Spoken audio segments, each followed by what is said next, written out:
Yeah. Smash 4, Cloud is so damn broken and cool. Yes, Yeah, the fuck he is. yes. Cloud, even after he was nerfed pretty much in one of the last patches of the game, he was still topping tournaments. But on the later half of it, people were starting to get better at gimping Cloud and edge guarding him. So he was starting to go down in the tier list. But Cloud's reign in Smash 4 was so good that people wanted to not only ban double Cloud in doubles, where you couldn't have Yep. two Clouds on one team, they were saying no Cloud in doubles. Um, the only time Damn. that's ever been purported and ever successfully gone through was Brawl and Meta Knight, and that was only for a month or so.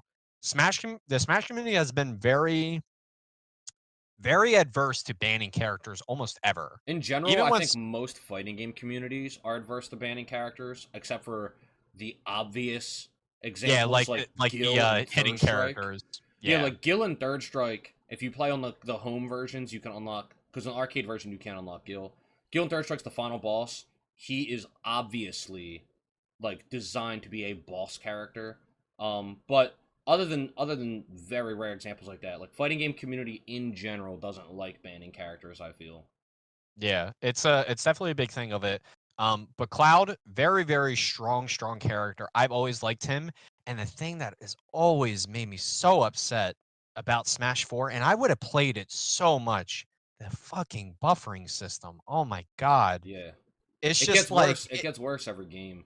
yeah, Like in it's Smash just 4 it was there, but and then in ultimate, Ultimate it's it's even worse. unplayable. It's so unplayable. I feel like I'm playing online when I'm offline. It's just like I just can't we, actually believe that like this is I just can't believe it hasn't changed. Or what I would It not personally hasn't want. not only has it not changed, it keeps going further in that direction. With Brawl they introduced a buffer system, then it's in 4, and then in Ultimate the buffer system is even larger. Like the buffer window is even larger in Ultimate. yeah.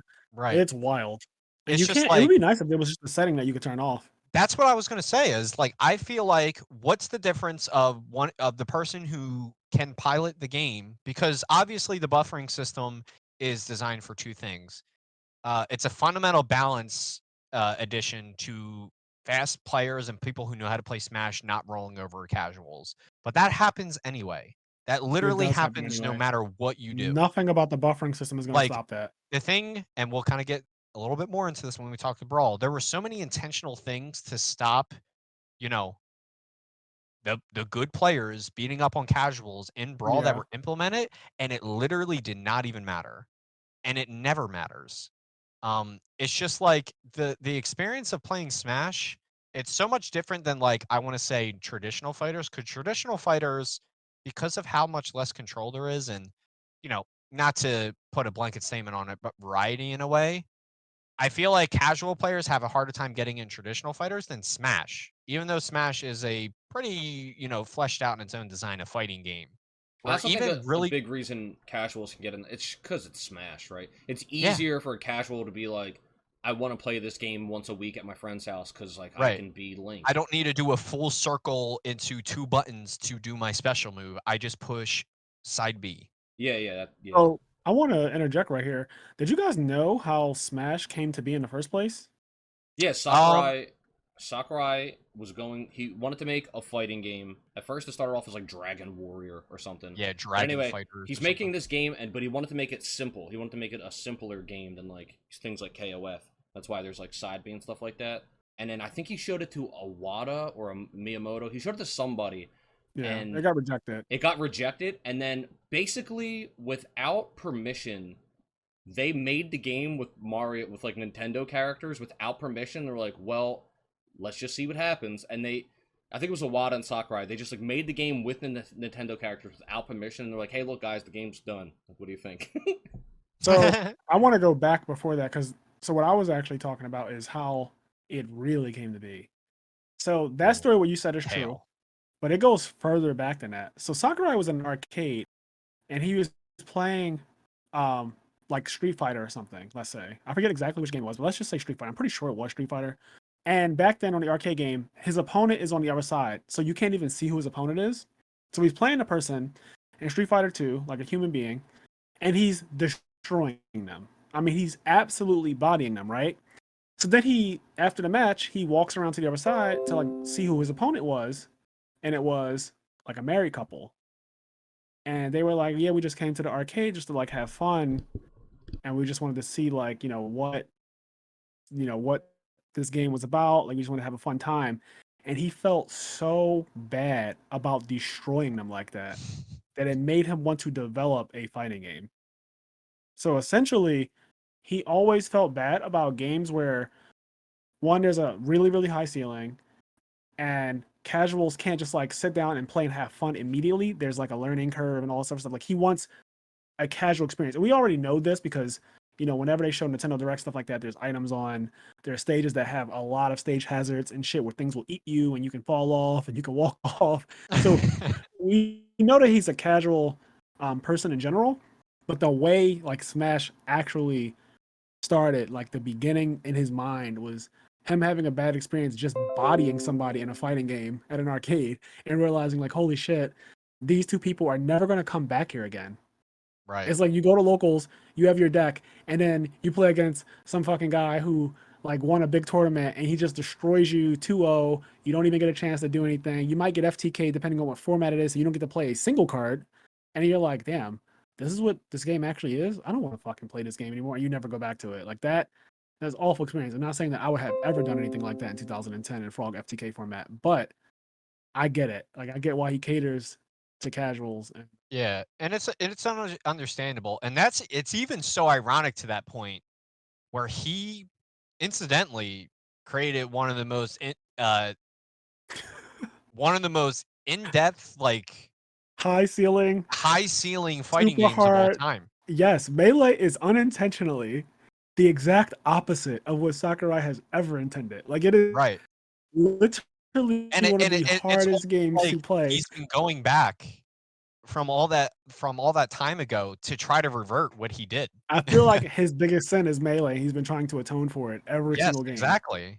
But Like, and that's the thing where I think at some point deep down, like he kind of realizes that, maybe his initial design of like making it completely core to the casuals doesn't always work, because even when you make a game like that, there's always going to be the better player. And I think he kind of yeah, sees that at some point, because Ultimate definitely has more of those vibes of like this is like kind of like a traditional fighter format where like, yeah, you know, even in his releases, he's like talking about combos. He's talking about yeah. like He's definitely started to cater to the competitive scene a bit more, I've noticed. Like, I don't know what has caused that shift, but Smash 4 was it had pretty competitive mechanics. Like he removed tripping and right, all of that stuff. Like a lot of things were right. removed that were kept. If he wanted the He game to stay casual, he would have kept tripping and like a random tripping would have been a Well, thing the still. main issue with that is that even casuals didn't like tripping, and that's because he Right. tipped the needle so much because he felt he had to compensate so hard for the casual players to pretty Yep. much put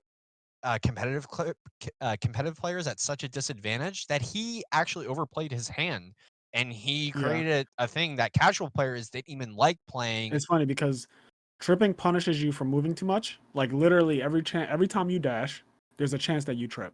Yep, So and because the highly just a competitive small players move tidbit, a lot, it's even worse than you think it is, and I don't know if you know this, but there's I certain don't. moves that actually increase your percentage chance to trip.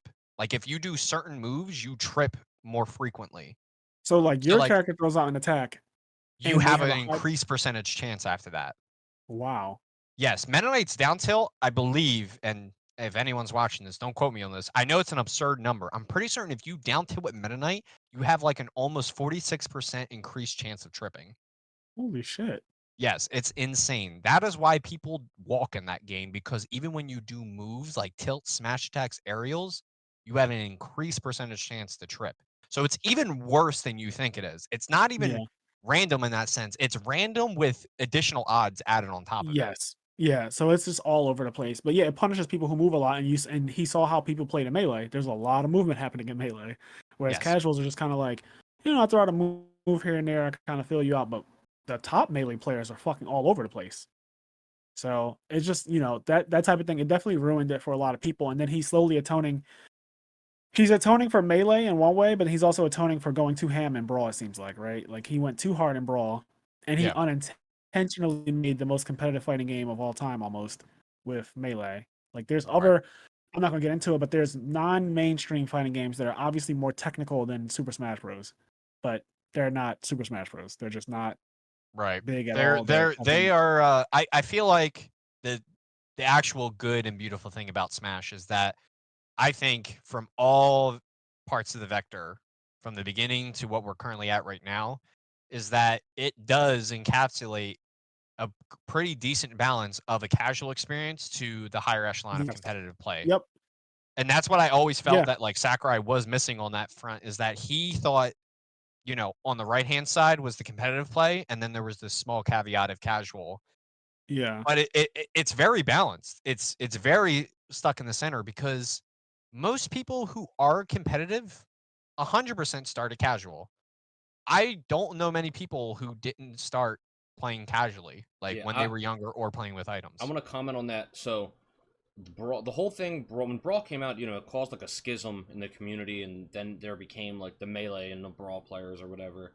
But there was a lot of people that, on the one side defending Brawl, were saying, this game is more balanced and is more balanced toward the casual player, and it's more fun for casual players, and all this other, and they were put that as a point in Brawl's favor. And my argument was always that this argument didn't exist before Brawl. When Melee was out, casual players still loved Melee. Like, Smash was still Smash. Like, everybody loved Melee. Right. There wasn't really this casual competitive schism when Melee was out, just because everybody played it. Like, I, to this day, know people who you'll talk to, that'll just be like, oh, dude, I was so good, man. I played that Smash game on GameCube. I was the best at that, man. Like, I played it all the time. You're like, who'd you use? Right. I used fucking Roy, man. Like, Roy's the best. Like, he'll light you on fire. Like, he's so good. Like, you can't beat me. You can't beat me with Roy, I promise. Oh, I used Kirby at down God. B, the rock move. Yeah, That's so that's always but the like to classic this one. day, people still think that, right? So like the whole competitive, like I don't think there was ever this big divide in the community of competitive and casual for Smash. I think it was always very casual friendly, even Right. with how absolutely absurd the ceiling became. And that's actually a funny thing to say about like the divide, because this is actually a very well documented thing, is that when Brawl came out and Brawl like started becoming like the game, because just like any series of like, let's say, a competitive game like shooters or fighting game. Hey guys, if you like this clip, we have full video versions of our podcast episodes available on the IMNerd Patreon, as well as exclusive content. If you'd like to listen to our full podcast episodes or find us on any other social media platforms, you can do so by clicking the link tree below.